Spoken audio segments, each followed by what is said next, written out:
ദൈവത്തിൻ്റെ അതിപരിശുദ്ധമായ നാമം മഹത്വപ്പെടുമാറാകട്ടെ. ദൈനംദിന അപ്പം എന്ന അനുദിന വചനചിന്തയിലേക്ക് ഏവർക്കും സ്വാഗതം. ഇന്ന് നിങ്ങൾ കൊമ്പുകളാണ് എന്ന വിഷയത്തെ ആസ്പദമാക്കി ചില കാര്യങ്ങളെ നമുക്ക് ചിന്തിക്കാം. അതിനാധാരമായ ഒരു വാക്യം വായിക്കാം. യോഹന്നാൻ 15 അധ്യായം 5 വാക്യം. ഞാൻ മുന്തിരിവള്ളിയും നിങ്ങൾ കൊമ്പുകളുമാകുന്നു. ഒരുത്തൻ എന്നിലും ഞാൻ അവനിലും വസിക്കുന്നു എങ്കിൽ അവൻ വളരെ ഫലം കായ്ക്കും. എന്നെ പിരിഞ്ഞ് നിങ്ങൾക്കൊന്നും ചെയ്യുവാൻ കഴിവില്ല. കർത്താവും നമ്മളും തമ്മിലുള്ള ബന്ധം എത്ര അത്ഭുതകരവും സന്തോഷകരവുമാണ്. ക്രിസ്തു നമ്മുടെ മുന്തിരിവള്ളിയാണ്. അവൻ പറയുന്നു, ഞാൻ യഥാർത്ഥ മുന്തിരിവള്ളിയാണ്.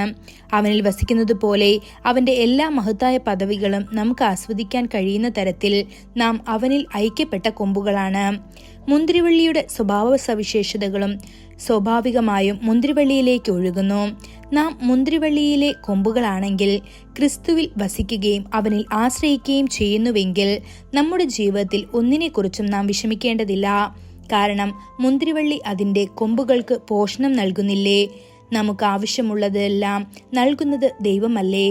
ജലനിരപ്പ് എത്ര താഴ്ന്നാലും മുന്തിരിവള്ളി അതിൻ്റെ വേരുകൾ അയക്കുകയും വെള്ളം വലിച്ചെടുത്ത് മുന്തിരിവള്ളിക്ക് നൽകുകയും ചെയ്യുന്നു.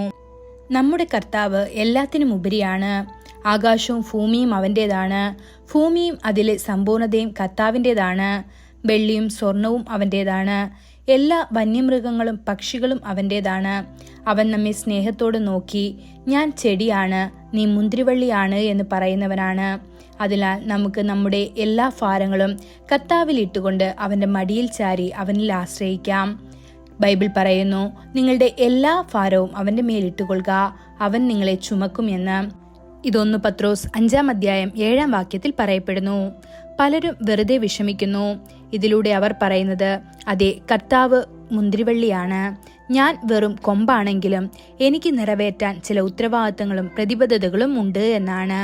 ദൈവത്തിൻ്റെ ഒരു ശുശ്രൂഷകൻ വിഷമിക്കാനുള്ള ഒരു പ്രവണതയെക്കുറിച്ച് രസകരമായ ഒരു കാര്യം പറഞ്ഞു. അദ്ദേഹം പറഞ്ഞു, പലരുടെയും പ്രധാന ആശങ്ക വിഷമിക്കുന്നത് എങ്ങനെ നിർത്താമെന്നതാണ്.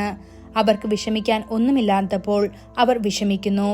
നമ്മൾ വിഷമിക്കുമ്പോൾ അതിനർത്ഥം നമ്മെ ആഴത്തിൽ പരിപാലിക്കുന്ന ഒരു ദൈവമുണ്ട് എന്ന് നമ്മൾ നിഷേധിക്കുന്നു എന്നതാണ്. എന്നിരുന്നാലും നമുക്കത് തിരിച്ചറിയാൻ കഴിയില്ല. കർത്താവ് മുന്തിരിവള്ളിയാണെങ്കിൽ കൊമ്പ് വിഷമിക്കേണ്ടതില്ല. നമ്മുടെ ഗ്രാമങ്ങളിൽ ഒരു പഴഞ്ചൊല്ലുണ്ട്.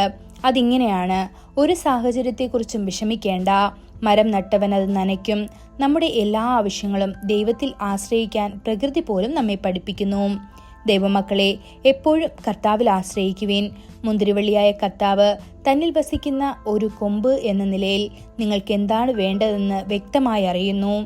ഈ വചനങ്ങളാൽ ദൈവം നമ്മെ ഓരോരുത്തരെയും അനുഗ്രഹിക്കുമാറാകട്ടെ. കൂടുതൽ ധ്യാനത്തിനുള്ള വാക്യം മത്തായി 6 അധ്യായം 33 വാക്യം. മുമ്പേ അവൻ്റെ രാജ്യവും നീതിയും അന്വേഷിപ്പീൻ, അതോടുകൂടെ ഇതൊക്കെയും നിങ്ങൾക്ക് ലഭിക്കും. ഇന്നത്തെ ബൈബിൾ വായന രാവിലെ ഉൽപ്പത്തി പുസ്തകം 33, 34, 35 അധ്യായങ്ങൾ. വൈകുന്നേരം മത്തായി 10 അധ്യായം 1 മുതൽ 20 വരെയുള്ള വാക്യങ്ങൾ. ആമേൻ.